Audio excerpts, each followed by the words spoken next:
You are listening to the Gospel-Centered Education Podcast, brought to you by Community Christian School in Tallahassee, Florida. Hello and welcome to the Gospel-Centered Education Podcast. My name is Tom Argersinger and I'm your host today. And my co-host is Kelly Allen. Hey, Kelly. Hey, Tom. On the Gospel-Centered Education Podcast, we explore how we as Jesus followers can connect the dots between education, contemporary culture, and biblical theology, and live like Jesus in this broken and challenging world. And today we are so excited to welcome Dr. Lori Bouck and Miss Catie Munson. Dr. Bouck, you are the STEM lead here at CCS. We are so glad to have you guys here today. Catie, you are a senior STEM student, and you would like to go into science in some way. How are you going into science after you graduate? I will be majoring in pre-medicine at University of North Florida. Wow, that's impressive. And Lori, you majored in biological science at UC Davis? That's right. Is that right? And then you attained teaching credentials after that, and you taught in the California public school system. And then you began graduate work at FSU's Oceanography Department and earned your MS and PhD there. Is that right? That's right. Wow. And so you've been teaching at CCS for the past 13 years? Yeah. Yeah. Wow. Well, we're so excited to have you guys today. Really glad to have you guys. Yeah.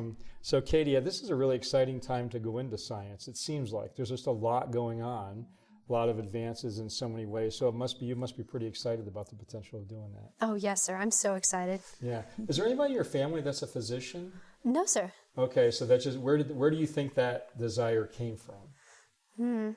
My grandmother is a physical therapist, Okay. and I've always loved the stories she's told me about her work. Okay. So it kind of inspired you in some way. Yes, sir. Yeah, that's terrific. So maybe we can get started. I've actually got a quote here that I want to read because I think this is an awesome quote, and I would like for you, Lori, to unpack this just a little bit. So the quote says, "Science done well promotes humility." So why don't you unpack that quote a little bit for us? Okay. When I think about that, I think of two main ideas. Number one, that a good scientist is comfortable saying, I don't know, right? We don't know things and we're curious about them. And so we go off and we investigate, we do experiments and try to get answers for the things that we don't know. In my classroom, I have an opportunity to model that quite a bit in my anatomy class, because although I have a background in biology, I'm not a medical doctor. There's a lot to know. Right? I took one physiology course as part of my undergraduate program. When I was studying oceanography, I learned nothing about the human body. And so I will tell my students as they ask questions, look, I've read the same book that you've read. I'm a few days ahead of you. Brute honesty. Right. Right. And now I've taught it several years, so I've learned it more thoroughly than they're learning it. But they have so many questions, and the human body is so fascinating, and we're all interested in how does our body work? Why does this happen? Why does that happen? And so they'll ask some of these questions. And I try to model for them, I don't know, but let's look at these principles that we've learned so far for this system. And I will walk them through my own sort of logical reasoning the to process. Right. So here's my hypothesis, here's my best guess. But really, that might be a good question to ask a doctor or a Google search. But I don't know for sure. Right. But here's what I would guess. Yeah, and I love that actually, because that humility is I think attractive, because intrinsically kids, at least they did with me, kids know that I didn't know everything. So it's not like I was fooling them, you know. So it's good, I think, to be honest about that. But I particularly love what you said about just this idea of curiosity, because I'm thinking, like, as a parent, you know, and that's something in our society that maybe some of that seemingly has subsided for some people, because everything can be so instantaneously answered. So it's hard to be curious. for more than a second, you know. But as a parent, like, how important is curiosity for you, like, as you raise your kids and as a trait growing up? What do you think about that? Yeah, I like what you said, because you said the answers can be instantaneous, and these days we have Google. We can look it up. But how cool is it that they have the atmosphere here at CCS that they can just explore those things? I think it's very important to be curious. I think a lot of times, maybe even as Christians, you know, we can shut down curiosity and just, you know, God did it, you know, but how did God do it, you know? And I think that's what you guys do well. That's a great point, because I do know quite a few people that are Christians that, to be honest, are kind of afraid of science. Yeah. Because science somehow is, I don't want to say enemy, that's too strong a word, but science somehow scares me. And that's partially because of the way it's been done in certain ways at certain times and all that. I don't know if you've ever felt that or ever noticed that. Like when you say, you know, I'm a scientist, I have advanced degrees in this and everything. Does that usually play great in Christian circles, so to speak, or is it a thing at all? I could be making that up. Well, I've seen it. It's not something that I've experienced personally, I guess is what I would say. All right. Things where I might have observed something else or read something, but in my personal interactions with people, Okay, that I sounds haven't good. come across that. Well, so much of what we try to do at CCS and really our core mission really is how we do connect theology, you know, belief about God and His world in everything we do, and that includes the sciences, that includes technology, engineering, math, and all those things.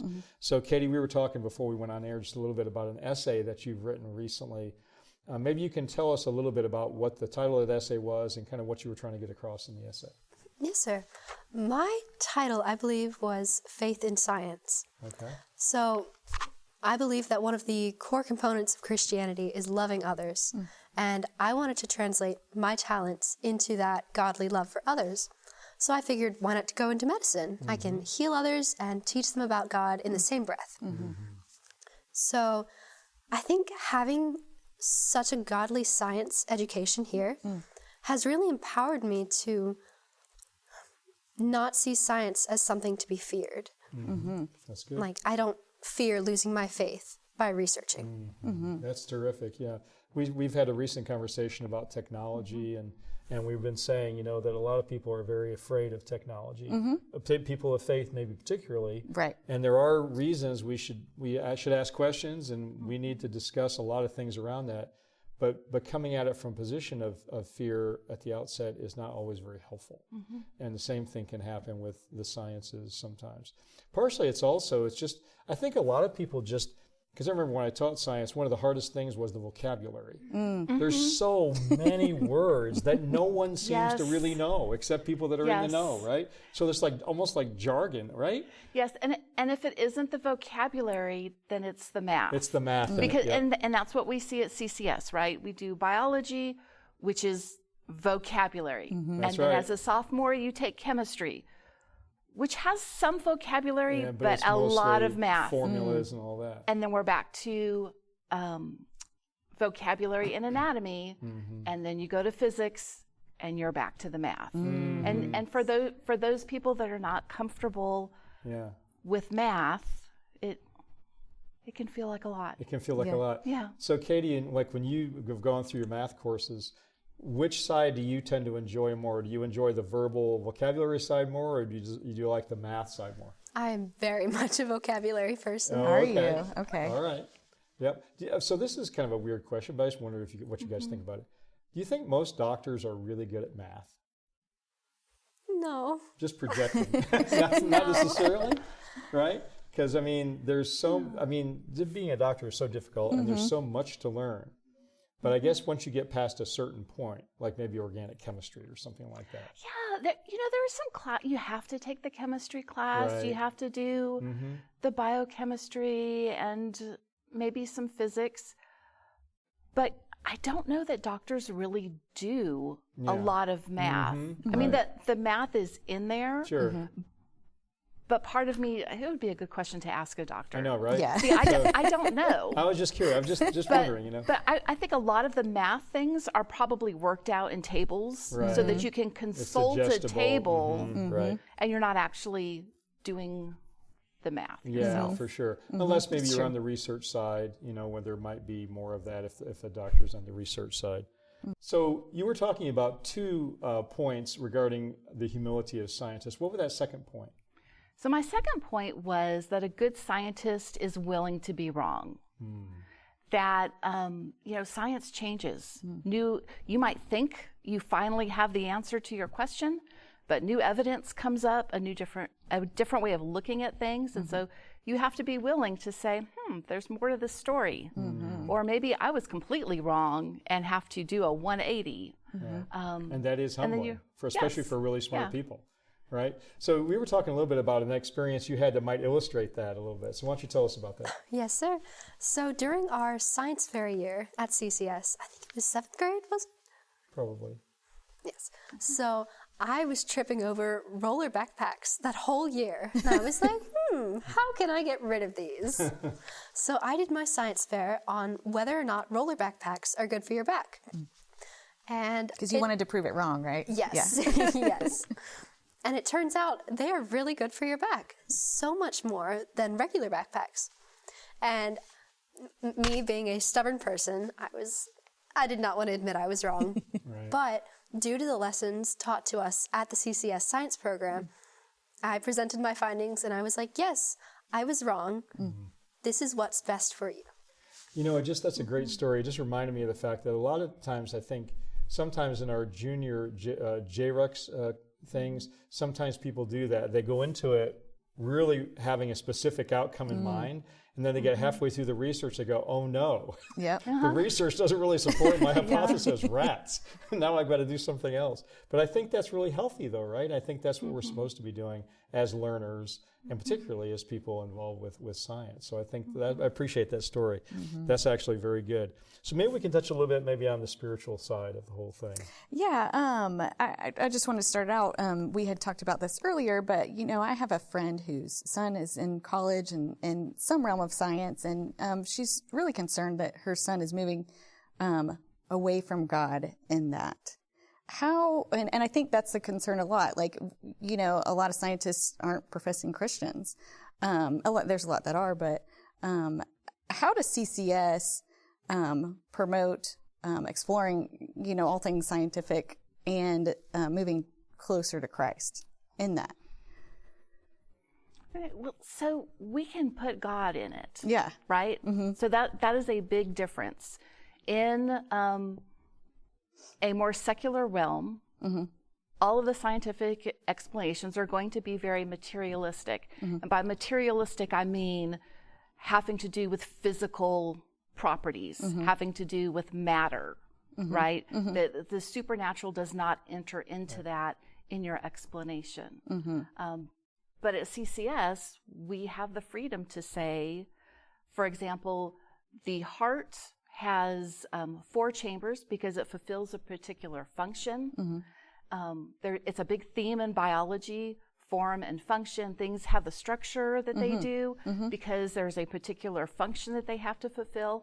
And the heart was designed that way. And isn't that a wise design? Isn't that design amazing? Which ultimately gives glory to God. Yes. Because of that realization, right? Right. But you have to kind of start with a certain presupposition. But then there's also the whole idea that we were talking about this beforehand too, just how design in general kind of tends towards the ability to be able to see God in those things. And talk a little bit about that whole idea of intelligent design, if you want to use that term, or just design in general, of how that relates. Well,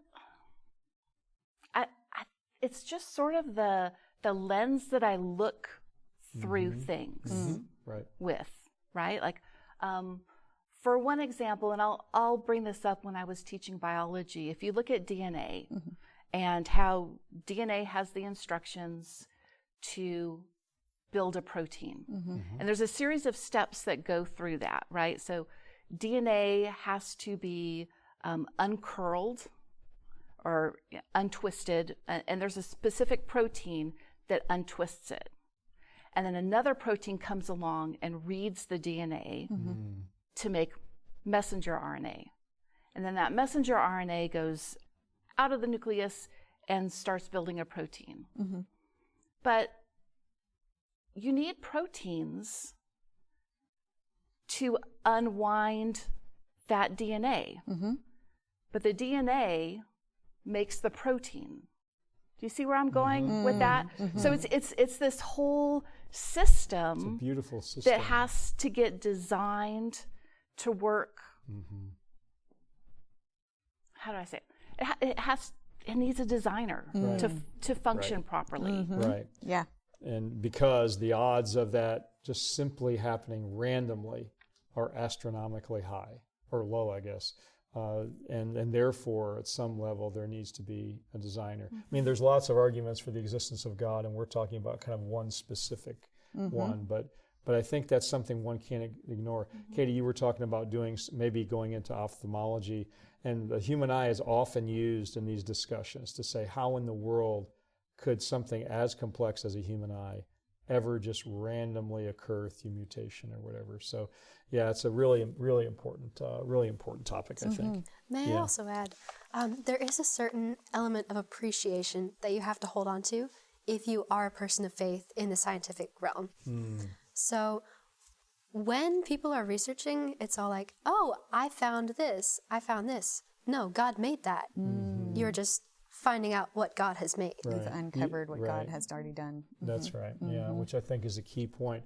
And that's true in other areas, as well, but I think it's especially true in the sciences. I mean, it really is. Because you guys that dive deeply into things like mathematics and science, it's like, what's the old saying, like, if you don't, all the scientists all look to the physicists to actually answer the hard questions, the really deep questions and all that, because they're looking at those, they almost transition into the why questions. We were talking about that before too, that one of the tricky things with science today is that some scientists tend to kind of move outside of the exploration of what the world is and how it works and all those things, and to trying to answer questions that heretofore theology has answered. Why does the universe exist? Those kinds of really big existential questions. And it seems like that's where science becomes less effective, because you can't test those hypotheses in a lab, so it becomes, at least in my view, it becomes more difficult to go there on that. But we also live in a time when there's a lot of advances in science. So let me ask, this is a random question, okay? I'm famous for these. So Catie, if you can think of an advancement in science that you think would be one that would be especially interesting to you, maybe it's already happening, maybe you think it will happen in the next, maybe while you're in college or maybe right after, is there any particular advancement in science that you would go, wow, that's amazing? I am so interested in cloning. Oh, wow, okay. I know there's a lot of theological debates on whether a clone would have a soul. Right. Could you help us with that? Yeah. Well, we're going to solve that question right now, 100%. Others have tried and failed, but yeah. So I will try to respond to that in brief. But I want to stay with the subject for a minute. What specifically is interesting to you about cloning? I'm just so interested. Like, we're trying to recreate what God did in creating life. And the fact that we can do that even with lab-grown meat is so fascinating. Yeah. And again, isn't that so interesting? It's like we would ask the question, like, why? Why do we need to do that? And I've heard lots of answers to that question, so we don't need to get all that right now, but there are lots of answers to that question. And a lot of times the answer to that question is because we can. That comes in with artificial intelligence and a lot of things, right? And that's that. Then we start to steer, and that's my point, I think. We start to steer into the moral and ethical, just because, like the Apostle Paul says, just because you can do it doesn't mean you should do it. And that's where it gets very interesting. So back to the cloning thing. I don't know. I'm going to practice humility. I know. I don't know for sure, but what I can tell you is that the issue of salvation is related to the issue of one having a soul. And so I think it would take some convincing for me to believe that an artificially generated human being would have a soul.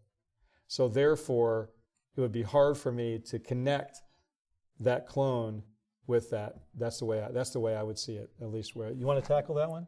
No, but you're copying the design from the designer. Yeah. I mean, and it is. It's an artificial, process because the designer created the original. Right. So. Which again, now that you mentioned the word artificial, there's a lot of processes going on right now that are artificially reproducing human beings outside of the womb, and we won't go into all that right now just because of time. But that's why, I'll say this, that's why what you're doing, Catie, is so important. In a nutshell, that's why, because there are questions that are arising that couldn't have arisen 20 years ago, or 10 years ago, or 5 years ago. And somehow we're supposed to produce graduates that can deal with these really complicated questions. And the reality is that takes a lot of study, a lot of hard work. It also takes a perspective that's reliant on a standard that's outside of ourselves, I believe, in order to get a true perspective on the answer to those questions. So yay for you in doing that, because I think it's a great field to go into right now. By the way, little known factoid, I actually wanted to be a doctor. Back in the day, yeah. First, I wanted to be an astronaut. Like all my young growing up years was like, I knew all the planets in order when I was 5. I thought it was something. It's like I can say them all from the sun out. It's like great. And then they got rid of Pluto. I'm like, oh no, you messed up my whole thing. But is Pluto back? No. It's still I not heard back? it was. I thought Is it came not? back. I Did don't it leave know again? anything. No, it's too small. Yeah, I thought it was back. Shows you what we know. So anyway, so I wanted to be an astronaut, but then as I kind of went along, I got involved with like emergency medical response stuff, and I just loved all that stuff. So I wanted to be a doctor, and then here I am doing what I'm doing. So you never know. But anyway, it's a great field to go into. So is there anything that Lori, that we haven't touched on today you think is like really, really important for us to think about when we think about science, either at CCS or just science in general, related to theology, whatever you want to say about it? Well, when I think about science, I think about it in terms of the 2 greatest commands, right? Love the Lord your God with all your heart, with all your might, with all your soul, with all your strength, and love your neighbor as yourself. And that's how I kind of picture doing science. And all of the things that we learn about God's creation is a way of loving him. It's a way of glorifying him and appreciating what he's given us through creation. And then the sorts of things that Catie's going to do with medicine, that's a good way of loving your neighbor with those advances. Medicine, engineering, all of those. Because engineering focuses kind of on the built environment in a lot of ways, and that space matters, all that. Yeah, it's such a powerful thing. It's a powerful concept. It really is. And one we don't think about. Because you think of medical advances or scientific advances as a bad thing a lot, like what are they doing? Where are they going with that? But yeah, loving your neighbor through the medical advances is a way to look at it. And that's kind of what we were touched on earlier. I think it's going to be especially important for Christians in the next year, 3, 5, 10 years to have open conversations that say, yeah, there's some of the stuff that's a little scary. I mean, there's some of the stuff that people are being able to do that in the end could cause a lot of problems. But there's also a lot of good that can come out of it. And I think that the balance between that is hard, but I think it's important. We've talked about that with Vance and with others, as well. And we'll talk about it again in April. So let me ask you this question, Lori. How important do you think, from your perspective, are things like to learn in high school, things like coding and that kind of stuff, like more technological, from just your opinion? I wish I knew how to do it. I feel like it is pretty important. My 3 kids, one's out of college now, 2 are in college. They're having to learn how to code. Really? Now, they're also in engineering fields. Okay, yep. But if you want to go into any kind of engineering, it's a given that you're going to need to be able to do that. Right. So I guess there's some debate, I've read at least, there's some debate over, yes, that makes sense. At the same time, is that really true? Will AI be able to do the coding for you? And I don't know that we're there yet. It's kind of like the speech to text thing. It's like, is it important to know how to type still? Well, kind of, yeah, because we're not quite there yet, with all that. Yeah, I think AI can take some of the brunt of the work, Yeah. right? But you still have to know enough to know right. when it gets it wrong. And to correct Yeah. it. To correct it, to feed it the correct information. Absolutely. And so it might be able to help you with it would be a good helper. Yeah. But you still have to be able to do it on your own, I would think. Yeah, you'd think. So, Catie, now maybe from your perspective, as you're going to be doing medicine for a career in college and in a career, do you see the AI thing as kind of a net positive? Do you project it to be a net positive? I do, Or yes. okay, so you're aware of the challenges that it brings, right? But for you, it's a net positive. Yes, as Dr. Bouck said, it is such a helper. I use Yeah. it for flashcards sometimes. Oh, Like yeah, I'll have right. a sheet of notes and I'm like, hey, give me some flashcards. Yeah, so Oh, that wow, kind of stuff that's is a great idea. Huh? That's a great idea. I never heard. Oh, yeah. My kids study all the time.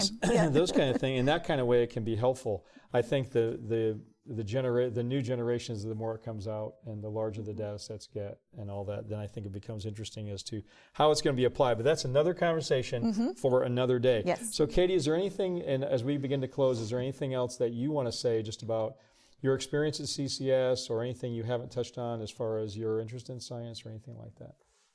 I don't think there was anything major. Okay. I just believe that students need to stay informed on what is dangerous and what is not in the medical field. Yeah. Like there's a lot of disbelief going around about certain things. How would they do that? How would they stay informed of those things? Do you know? Any ideas? Well, we have an excellent resource right here. There we go. Yeah. Nice. And news sources would be a good one. Unbiased news.